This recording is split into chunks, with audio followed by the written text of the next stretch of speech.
welcome to tonight's episode of Beyond Focus TV. I'm Lydia Patel, and as always, I have a very special guest for you, Curtis Harris, the candidate for the 35th New York State Congressional District. He'll be with us for the next 30 minutes, so stay with us. You're watching Beyond Focus TV. Focus TV allows you to discuss contemporary topics affecting the Caribbean people on both a national and local level. The show features informed guests who offer insight, debate, and evaluate various issues. Beyond Focus TV builds on the station's mission to provide useful information to the Caribbean people in New York and abroad. Beyond Focus TV, where our viewing audience can get educated, informed, and empowered. Welcome back. You're watching Beyond Focus TV. I'm Lydia Patel, and as always, I have a very special guest for you. I'd like to mention Curtis Harris. And what are you running for, sir? Because that's a big title that you have going on, and we'll let you introduce it. Well, first, let me thank you so much for You're welcome. Your audience and for the opportunity to meet you. I'm a fan of Beyond Focus. Thank you. And I pray for your continued success. Thank you very much. I'm a candidate for New York City Council, the 35th Council District, representing, of course, as you know, Fort Greene, Crown Heights, Clinton Hill, Prospect Heights, and Bedford-Stuyvesant and downtown Brooklyn, they say. So basically, that's what's it. That's quite a large area. We're going to It cover is. that in a little bit, but before we is. even get into all that and the politics, who is Curtis Harris? Oh, I'm glad you asked. Curtis Harris is a servant at heart. I was born in Brownsville, Brooklyn. I currently live in Crown Heights. I'm a father of 6 children Oh, wow. and one a 2-year-old grandson. And I was educated at Medgar College. I'm a graduate of Medgar with a bachelor's in accounting, where I was elected president of the National Association of Black Accountants, or NABA.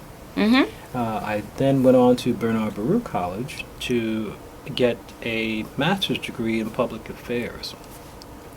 I've served on Community Board 8 for about 6 to 7 years, which includes, of course, Crown Heights, Prospect Heights, and Weeksville. And there I sat on the Housing and Land Use Committee, the Police and Public Safety Committee, the Seniors Committee, and the Youth Committee, which leads me to say that I'm also the executive director of a nonprofit performing arts organization called Green Earth Poets Cafe. We use poetry to help increase literacy in at-risk youth in Crown Heights, Bedford-Stuyvesant, and Brownsville, Brooklyn. We discovered that over 85% of children in grades 3 through 8 are reading below grade level. Unfortunately. So that impacted me very, very much, and I decided to do something about it. You see, you be the change that you want to see. So I decided to start an organization to help increase literacy using poetry, spoken word. I'm sure you saw that young old lady, Amanda Gorman, at the inauguration yesterday. It was amazing. Amazing. That's the type of youth and student and program that we develop in youth. So who knows? You just never know. And when you have the opportunity to work with youth, Yes. you just don't know who will be the next anything. That's absolutely. And that is why I do what I do. So that's who Curtis Harris is. Servant, like you Yeah, said, servant at heart. I'm a servant. So how did this all come about with you wanting to get involved in politics? I know you have a long history of, all these different community things. So it's a natural fit to want to tie all that together. But the politics aspect, because that is going into, you're dabbling into politics, and it could be a little bit of a dirty game. So how did you decide to really make that your next venture? That's a great question. And as you say, politics can be a dirty game. But I want to clean it up. I believe that to whom much is given, much is required. I'm also a member of CCC. A.R. Bernard. That's my pastor. That's where I was married, as a matter of fact, years ago, when it was CLC. But he taught us how to live by seeing life from God's point of view. So that's important to me, to be a servant. When I began to see the challenges that were happening in Brooklyn, specifically affordable housing or the lack thereof, it really bothered me. I owned a home at one time in Freeport, Long Island, and I ultimately moved back to Brooklyn. And then I began to see that home ownership opportunities were non-existent. Yep. Non-existent to actually buy a home to live in. So that really bothered me.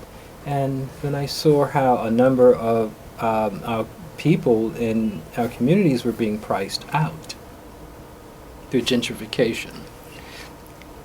So that's why I was a member of the Housing and Land Use Committee on Community Board 8.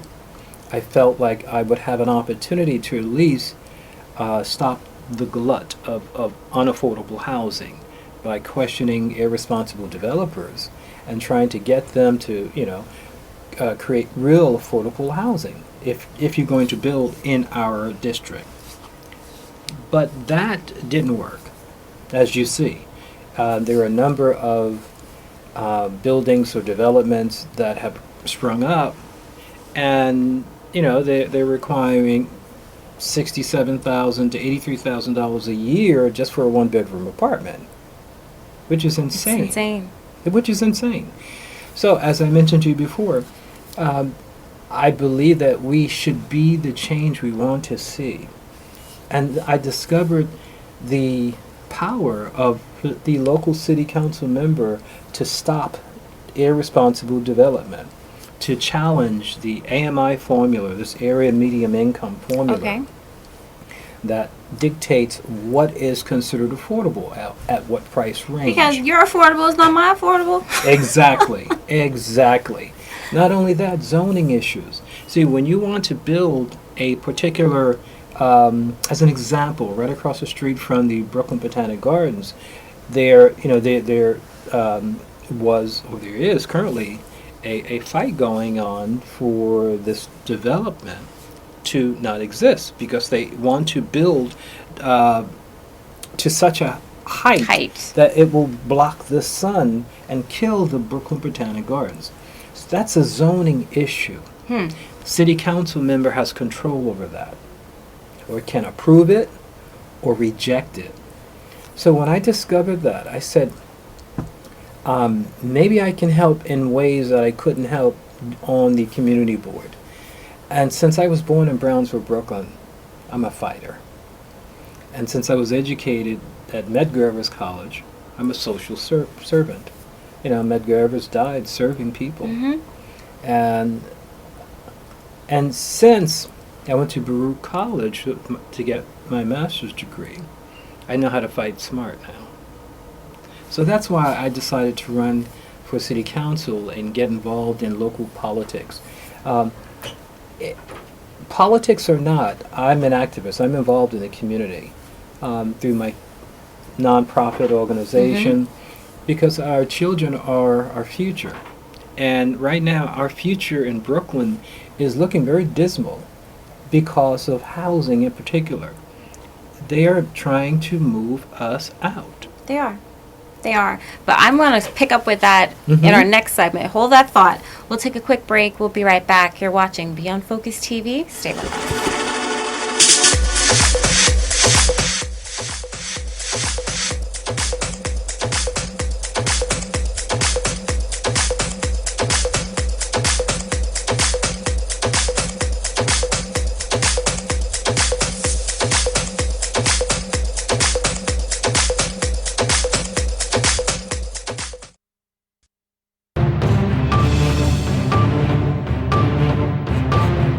TV. So Curtis, we were saying before we took a break, the children are suffering primarily because we don't have affordable housing. It's a housing issue. And then even we saw this with COVID-19. Everyone's doing remote learning, not taking into account half of these kids don't have a tablet, don't have high-speed internet. That's right. I know mothers who are using their phone as a hotspot to give internet. Yes. But she still wants her phone too. So it's like understand. you're trying to remote learn and do all this off of a 2G network, because if True. you're not on the 5G, you're on the 2G. In May, I held a town hall on Zoom, and I invited educators and my sons to speak about distance learning in the age of COVID-19, specifically to that issue. I have a son who is a high school teacher. I told you I have 6 children, 3 boys, 3 girls. Boys ages 14, 17, and 32. My 32-year-old is a high school teacher with 2 master's degrees and a doctorate in divinity. And 3 girls ages 23, 30, and 34.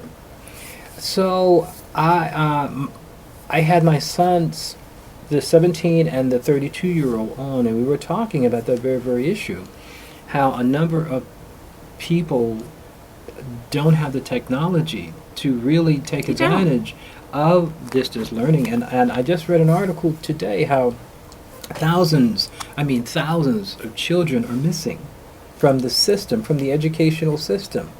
And if these are supposed to be our future, Yeah. and we're relying on these parents to teach these kids, Absolutely, absolutely. it's not looking too bright. No, it's very challenging for parents right now, being a parent myself, especially if they don't have the technology to help their children, because most parents have to work from home anyway, or in addition to their children learning from home. So, in one room you have mom, dad on the computer on Zooms and engaging at their job, and in the other room you'll have 1 or 2 children at school on Zoom. Yes. And there's some children who don't have laptops or computers or tablets. My son told me that a number of his students were given phones, and that broke my heart.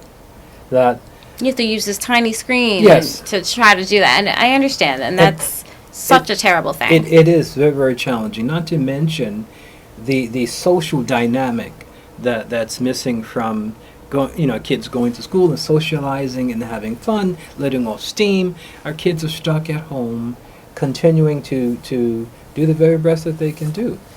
So it's challenging. It is. And we need the resources to help to continue to help our kids and our parents and our teachers. So why should everyone at home vote for you? What's going to set you apart Oh, wow. and your mission? Well, that's a great question. That's a very, very good question. I hope that people take a good look at what I've done and who I am. First of all, I mentioned to you that I'm a parent. I'm one of the few candidates who is a parent. And you have a few people who are raising tons of money. Some are connected in different ways to organizations that don't have our interest at heart. Mm-hmm. Some are being backed by white gentrifiers who don't understand our community and don't really care about our community, to be quite honest with you, if I may be so blunt. Absolutely. Then you have others who were backed by the incumbent, who worked for the incumbent, who was in bed with the real estate industry, who caused the problem in the first place. And that's why when you said that the council member has that power to authorize or reject, and I'm like, but so much has... even to call it the PLG, which if you're from the area, it's Flatbush, but they're like, oh, I live in Prospect Lefferts Gardens. I'm like, the first time I heard PLG, I was like, you live where?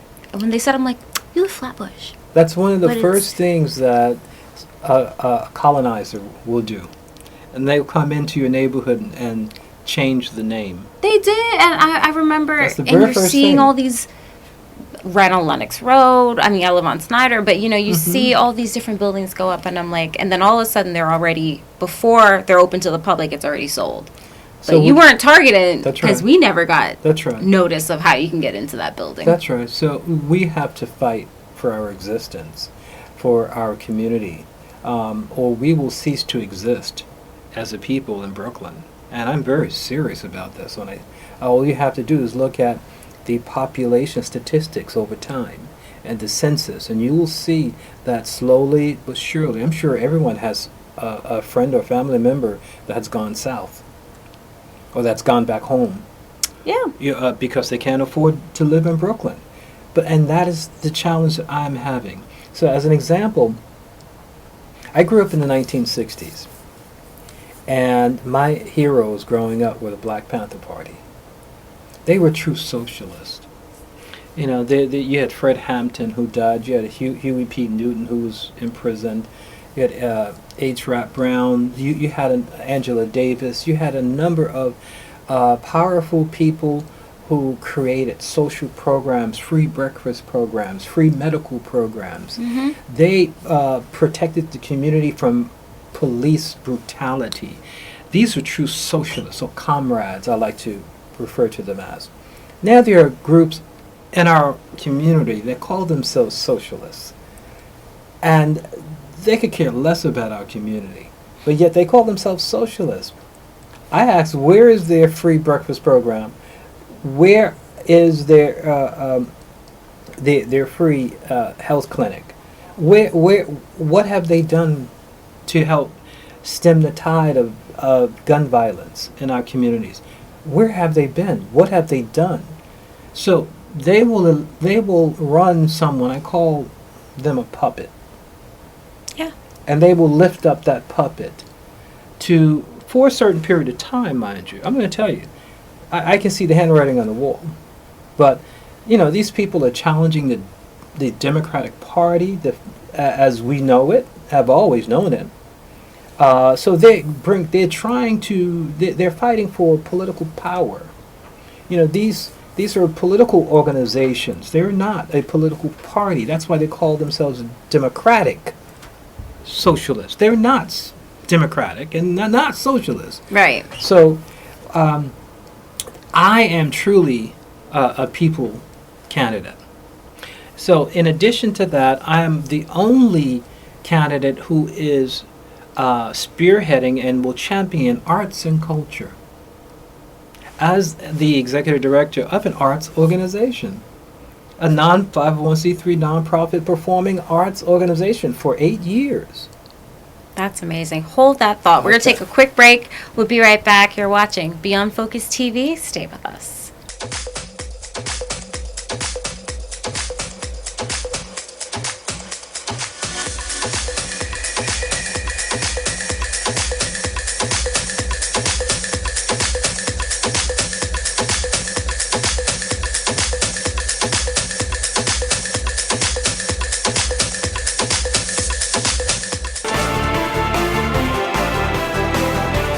Welcome back. You're watching Beyond Focus TV. I'm Lydia Patel. So, Curtis, you know, you're talking about the different programs, Sure. arts and culture. Why? So important because Absolutely. that's slowly been lost over the years, Sure. especially in the public school system. Absolutely. And this is one of the reasons why I believe I am the best candidate for this job, city council member in the 35th Council District. I am an arts and culture candidate.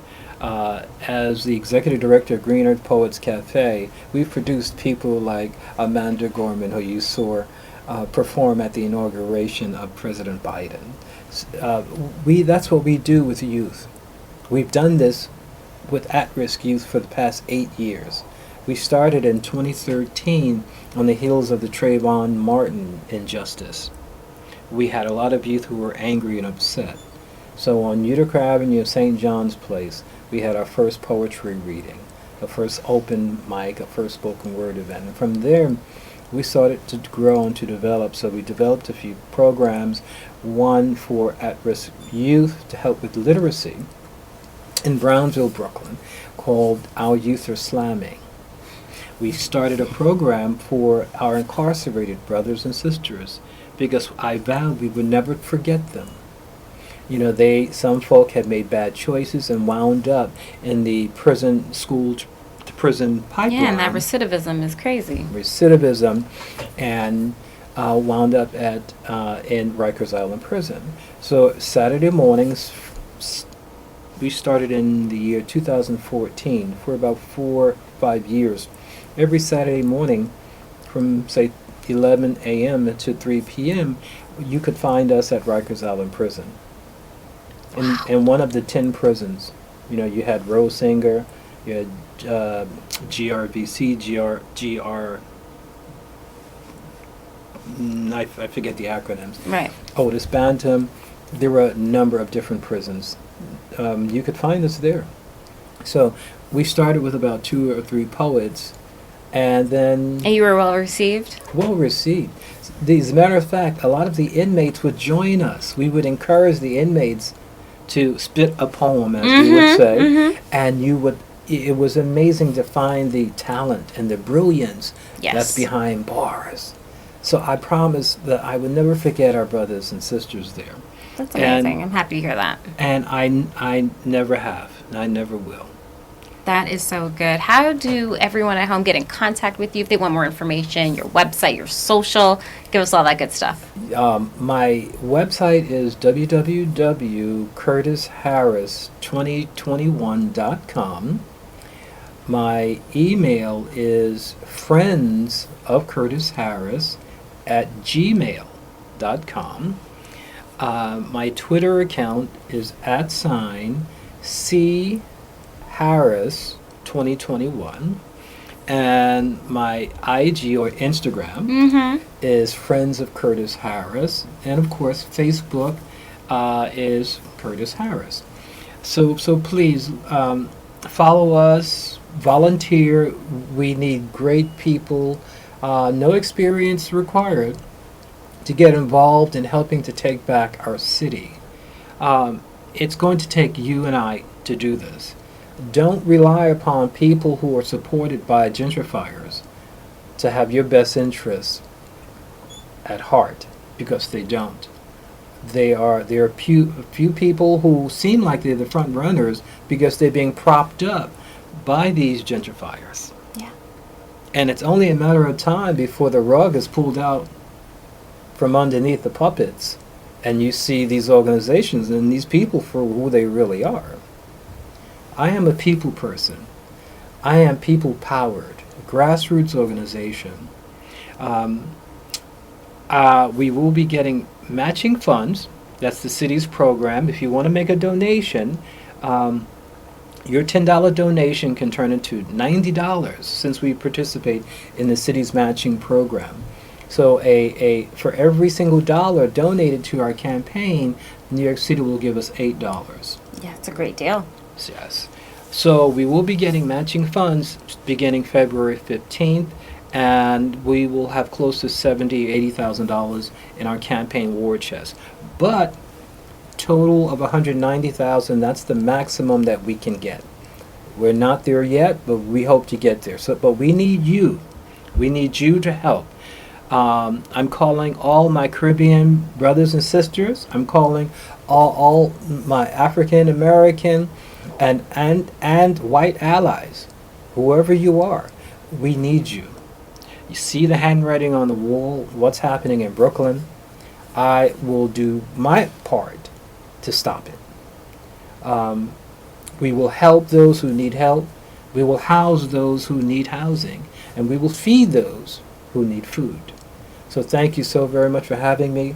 I really appreciate you. Thank you, Beyond Focus. Yes. And I salute you and all your staff here for doing a wonderful job, continued success in all you do. Thank you so much. And I mean, it's truly great to have someone on your caliber here and someone who truly cares, and you could see the passion. He is so passionate.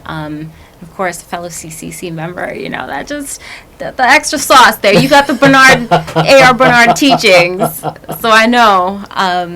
And it's great. You know, Pastor Bernard is amazing. He's a phenomenal man and who is doing wonderful things with affordable housing. And as a city council member, I will be supporting his endeavors. And I'm not saying this to get a shameless plug, but Pastor Bernard, if you hear that, I hope you understand that you have a member who will totally support you in everything you do, because I believe in you as my spiritual father. Oh, yes. I missed 2020. That was part of one of the things I missed. Yes. Getting to physically be in the building. Yes, yes. I Oh, mean- we were there at CLC on Linden Boulevard when people used to wait online around the block when we were only 5,000 members. Only 5,000, which is strange, right? But now I think we're about, 40 to 50,000. Yeah, like Easter service, you know, if you don't get there by a certain time. And that's 3 services, mind you. So I want to continue to give him and Pastor Karen and PJ a wonderful shout out for what they're doing, and the saints there, our brothers and sisters there, because they are teaching people how to live. They are, and to hear you that you do have those, you're embodying that and bringing those qualities. It's definitely makes it even better for you as a candidate. So again, we'll have you back. Thank you. Great work and good luck with everything. Thank you very much. You're welcome. And Really as appreciate always, if you have any questions or comments, you can send us an email at info@beyondfocusmedia.com. I'm your host, Lydia Patel. Thank you so much for joining us, and we'll be back again next week. Same time, same place. You're watching Beyond Focus TV. Stay with us. Beyond Focus TV show wants and needs your feedback. Did we blunder? Please let us know so we can improve. Was the show helpful to you? Drop us a note so we can share the success with our staff members. Is there something you think we could do better? We welcome new ideas and new approaches to old ideas. Do you have a great suggestion? Let us know and we'll work on it. If you would like to share your comments anonymously, please send us an email at info@beyondfocusmedia.com. If you want to get in touch with the executive producer directly, send him an email at gene@beyondfocusmedia.com. We really look forward to hearing from you.